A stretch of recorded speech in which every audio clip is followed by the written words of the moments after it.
A solo operator opens the morning with 12 tasks, 4 client messages, 1 deadline, and a calendar that pretends every hour is equal. The visible consequence arrives by noon. The hard work has been pushed behind smaller requests, the deadline is still vague, and the evening becomes the emergency buffer. The useful question is not, how do I fit everything in? It is, what must be true for this block to finish as promised? Load-bearing time. Blocking answers that question with a daily load map. Instead of filling a calendar with hopeful rectangles, the map separates fixed anchors, load-bearing focus blocks, small admin pockets, spillway buffers, and a receipt row. The practical output is a day that shows what must be protected, what can move, where overflow goes, and what evidence will change the next plan. Poor time management often survives because it hides inside responsible behavior. A solo operator answers quickly, keeps a long task list, accepts small interruptions, and moves difficult work forward in theory. The symptom is overwhelm. The cause is unpriced load. A 2-hour strategy task, a 10-minute invoice, and a fragile creative draft may sit beside each other as if they use the same kind of attention. A generic to-do list does not reveal which item needs silence, which one needs a decision from someone else, or which one will damage the week if it slips. The loss is not only time, it is trust in the plan. When every unfinished block becomes proof that the system failed, the operator stops planning and starts reacting. Load bearing. Time. Blocking treats the calendar as a structure, not a container. The framework controls 4 decisions: what work deserves protected weight, where that weight sits, how much overflow capacity remains, and what the next plan learns from the last one. Its artifact is the daily load map. Fixed anchors are immovable commitments. Load-bearing focus blocks are the few pieces of work that create real consequence if delayed. Admin pockets collect low-load tasks so they do not puncture focus. Spillways are empty or movable spaces reserved for overflow. The receipt row captures what happened after each block. The framework applies when a solo operator has some control over the day and multiple competing tasks. It does not solve true emergencies, unavailable inputs, or an unrealistic workload. It makes those limits visible before they become personal failure. The first operating rule is to define load before duration. A core task enters the map only when it has one inspectable finish line. Work on proposal is not load-bearing yet. Send a 2-page proposal draft with pricing placeholders. Use this rule for tasks that affect revenue, delivery, reputation, or a bottleneck in later work. Do not use it for tiny maintenance actions that can live inside an admin pocket. The diagnostic question returns here. What must be true for this block to finish as promised? If the answer includes missing input, unclear scope, or a decision not yet made, the block is not ready. It becomes a prep action instead.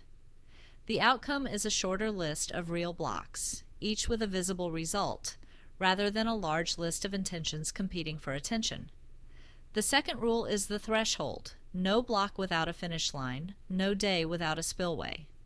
A practical default is one 30-minute spillway for every 3 hours of planned solo work. This is not a universal law, it is a design constraint that forces an honest trade-off. Scheduling the spillway means fewer visible work blocks. Refusing the spillway means the first delay steals time from the most important unfinished task. Place high load blocks where attention is strongest, then cluster admin pockets around lower energy periods. A brief midpoint self-audit can be done before the next block begins. Does it have one inspectable finish line, enough uninterrupted space, and a spillway if it slips? If any answer is no, resize the block before starting. The decision changes from filling time to protecting completion. Consider a consultant preparing a small client launch in 3 days. The context is messy. A landing page draft, an email sequence, client feedback, and a final handoff call. The visible constraint is only one reliable 4-hour focus window before the client review. On the daily load map, the decision is to make the landing page draft the load-bearing block because every later piece depends on it. The action is specific: a 2-hour block to produce a complete draft with rough copy and layout notes, followed by a 30-minute spillway, then an admin pocket for feedback requests. The trade-off is postponing lower-risk inbox replies until late afternoon. The output is inspectable: a draft link or document ready for review. The receipt shows partial, scope too wide. So, the next launch map splits copy and layout into separate blocks before the review window. Flexibility in this system does not mean moving blocks whenever discomfort appears. It means protecting the load-bearing work while allowing the lighter pieces to absorb change. The third rule is to move the smallest consequence first.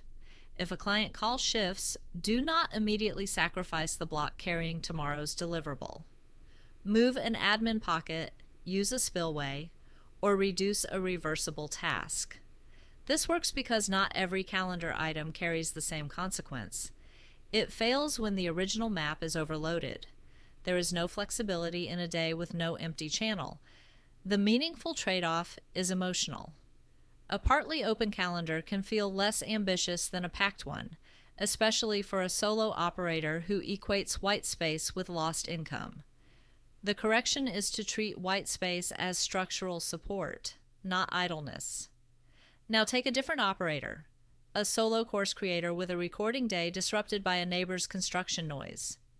The original map has a morning recording block, a midday editing pocket, and an afternoon admin batch. The constraint is external and imperfect. Silence is no longer available. The decision is not to abandon the day. Using the artifact, the creator moves the smallest consequence first.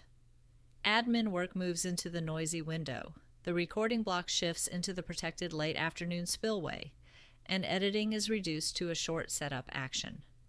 The trade-off is that the finished edit will move to tomorrow, but the recording still happens. The measurable output is 3 usable recorded segments, not a fully edited module. The receipt reads, "Finished, better energy late, noise risk in mornings." The next similar map places recording later and reserves morning for tasks that tolerate interruption. The most common failure is decorative blocking. The calendar looks organized, but the blocks carry no finish lines. The response is to rewrite vague blocks until each one can be inspected. The second failure is compression, where every minute is assigned and the spillway disappears. The response is to remove or shrink work before the day begins, not after the damage appears. The third failure is false flexibility, where high-consequence work is moved first because it feels difficult. The response is to compare consequence before comfort. Finally, the framework can reveal an uncomfortable truth. Some days contain more load than the structure can hold. That is not a planning flaw. It is a capacity signal. The correct action is renegotiation, delay, delegation, or scope reduction where available. Return to the overloaded morning. 12 tasks, 4 messages, 1 deadline, and no honest place for overflow. The transformation is not a prettier calendar. It is an operating change. Before placing a block, ask what must be true for this block to finish as promised. Give load-bearing work 1 inspectable finish line. Reserve 1 30-minute spillway for every 3 hours of planned solo work, unless the day has a better tested ratio. Move the smallest consequence first when disruption arrives. Write a receipt after protected blocks so the next similar plan uses evidence instead of memory. These takeaways change the next decision before the day begins. What gets protected, what gets batched, what gets left open, and what must be renegotiated. A day that can show its load, its overflow, and its learning is no longer pretending every hour is equal.